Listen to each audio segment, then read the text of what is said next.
de este curso se llama Intervenciones para el fortalecimiento de la comunidad. Esta es la unidad de enfoque comunitario. Por lo tanto, el foco aquí no está puesto en la intervención sobre las personas, sino en los conocimientos que debemos tener acerca de la comunidad, su funcionamiento y sus redes, su vincularidad, su trama, al efecto de cualquier intervención en una situación crítica, desastre o catástrofe. Yo sé que estamos pensando en la situación en la que estamos ahora, pero este curso lo debe ustedes también preparar para cualquier otra circunstancia. Por ejemplo, en una circunstancia de desastre como un terremoto o lo que sufrimos aquí en Argentina, que fueron lo de las erupciones de cenizas en el sur, o las inundaciones que tuvimos en el norte, las inundaciones que acaecieron en la ciudad de La Plata. Para ese tipo de fenómenos, los conocimientos acerca de cómo funciona la comunidad, qué quedó funcionando, qué no, cómo estuvo dadas las circunstancias, qué formato nos vamos a dar para estudiar qué queda operativo y qué no en una comunidad, es sustancial al momento de diseñar una intervención. Entonces, esta unidad está centrada en ese aspecto, en cómo nos organizamos comunitariamente. Esto es independiente de la profesión de origen de nosotros o del saber del cual provenimos. Seamos enfermeros, médicos, médicas, psicólogos, trabajadores sociales, provengamos de la sociología, de la antropología, del derecho, del saber que fuere, y de otros saberes de la comunidad que no tiene que ver con las profesiones universitarias, los técnicos, los expertos en un oficio. Todas las personas tienen que tener determinadas herramientas para intervenir en una situación crítica en el marco de un equipo, y esos conocimientos tienen que ver con algunas cuestiones vinculadas al desarrollo comunitario. En este sentido, esta unidad se perfila hacia el trabajo en este aspecto. Para eso vamos a utilizar un libro con el que nosotros cerramos un proceso de investigación vinculado a lo que ocurrió en los años 90 en la Argentina, en la implementación de lo que en ese momento era el segundo ciclo neoliberal, luego del ciclo neoliberal de la dictadura, y donde una enorme cantidad de comunidades quedaron liberadas a su suerte. Y estas comunidades se organizaron en torno a estructuras de supervivencia que les permitieron justamente esto, sobrevivir en escenarios en los cuales habían sido entregadas a su suerte, en las cuales el Estado se retiró parcial o totalmente. En ese escenario nosotros estudiamos cómo sobrevivían estas comunidades, cuáles eran sus estrategias, cómo fue su modelo organizativo, en qué casos lograban contener a sus miembros y en qué casos no, en qué casos perdían miembros. ¿Qué hacía el Estado frente a eso? Y cómo aquellos que permanecían en el mundo integrado, en el sector incluido de la sociedad, ¿qué hacía este sector de los incluidos para con ellos también? Todos estos aspectos están estudiados en esa investigación de la que les hablé, y que está bajada a un libro. Ese libro es colectivo, es producto de una investigación que se realizó en la Universidad Nacional de La Plata y que la condujo quien fue y es, sigo considerándolo mi maestro, que es Juan Carlos Domínguez, más conocido como Domínguez Dostalov, y que bajo su coordinación esta investigación trabajó durante todo ese tiempo, trabajó esto que les comentaba acerca de cómo organizar y cómo pensar un método de abordaje también para esas circunstancias comunitarias en las cuales las comunidades quedan vulneradas por ese retiro del Estado por un lado y por la situación acuciante social por el otro. Esta investigación es de un programa que se llama PIFATAX, que quiere decir Programa de Investigación, Formación y Asistencia Técnica en Alternativas de Control Social.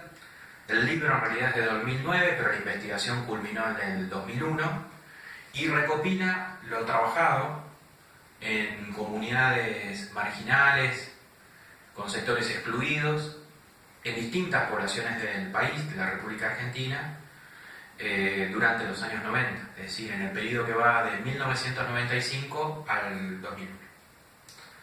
La investigación se terminó de escribir en el 2002, entre el 2001 y el 2002. Allí desarrollamos un método de abordaje de estas comunidades, que es un método centrado en un método participativo que se llama investigación-acción participativa y que proviene de hace muchísimo tiempo, que es propio de nuestro escenario latinoamericano como método, y que surgió en trabajos antropológicos en comunidades originarias, pero luego se aplicó hacia otros escenarios sociales. Ese método nosotros lo aplicamos, es decir, que se trata de una investigación-acción participante en la cual abordamos, contuvimos y revinculamos situaciones, personas, grupos que estaban en situación de extrema vulnerabilidad, es decir, que estaban conviviendo para sobrevivir.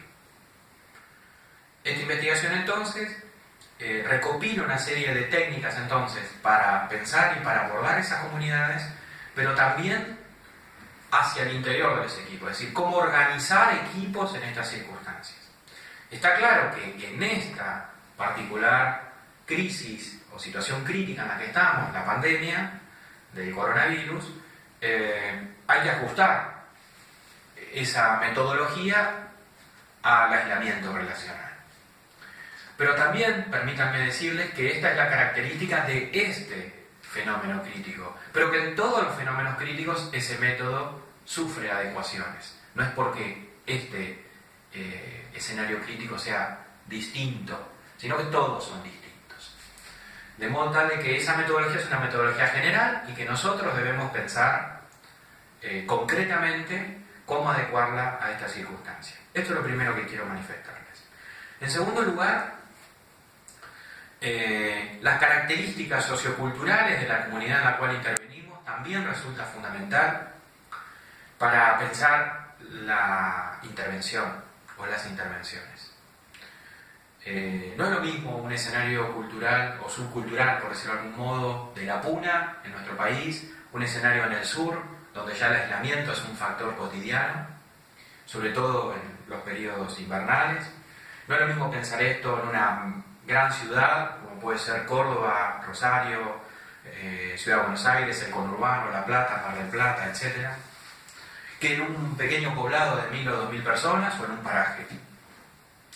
Los escenarios contextuales varían y esa investigación hace foco en esta dificultad.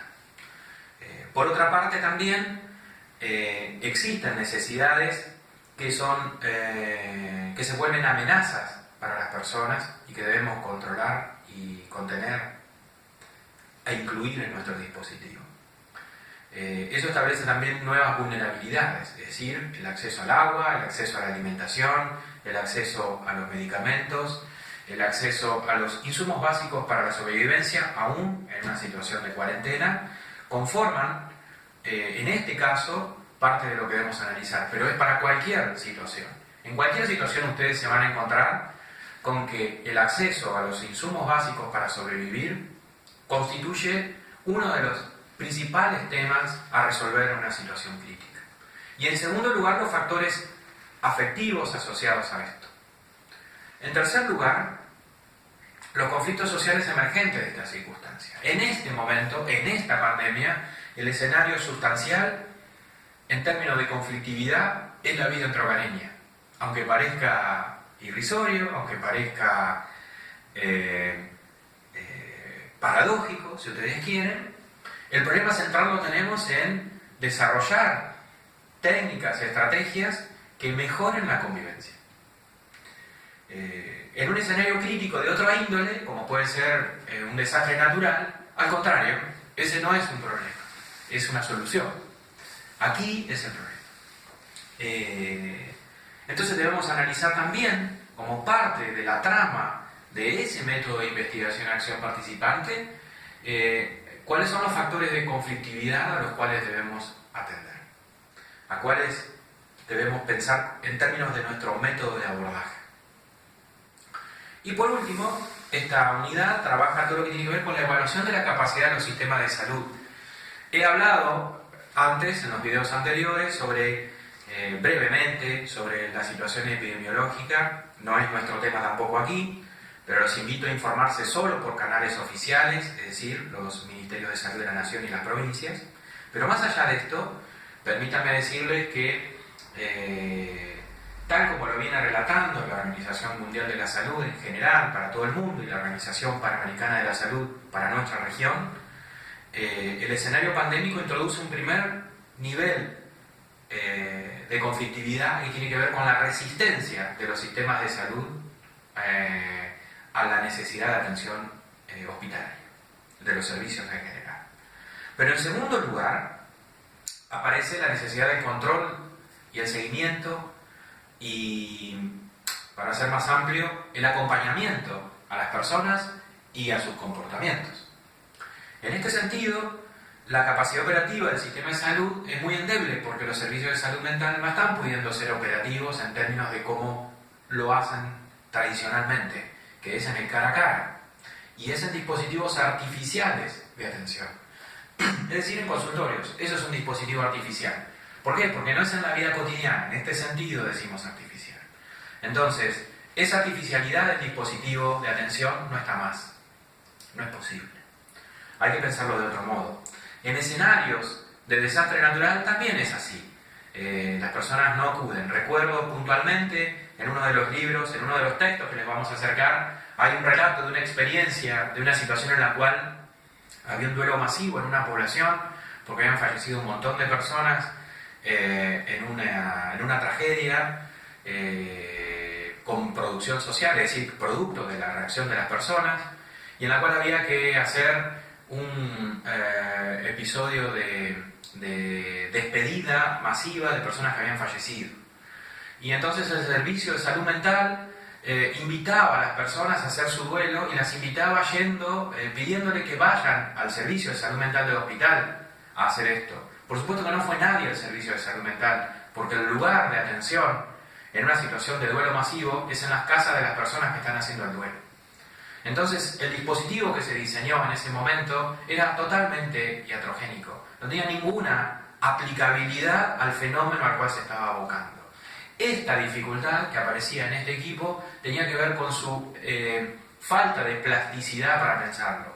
Entonces, lo primero que tenemos que analizar cuando evaluamos la capacidad operativa de un sistema de salud es si tiene la plasticidad suficiente para intervenir y si tiene los anticuerpos, lo digo metafóricamente, para resistir a la necesidad de esa plasticidad para que sea operativo el esquema de intervención.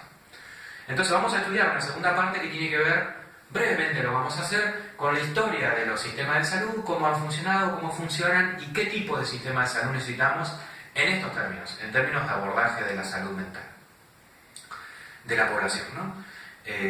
Así que vamos a estudiar cómo aplicar planes de contingencia muy brevemente y cómo pensarlos y qué tipo de intervención necesitamos hacer, con qué tipo de prioridades y a qué tipo de grupos nos vamos a dedicar. Más o menos por acá va a ir esta segunda unidad de fortalecimiento de la comunidad y en particular en relación a eso, la operatividad de los sistemas de salud en relación a esa comunidad. Por acá vamos en esta unidad, los invito a avanzar.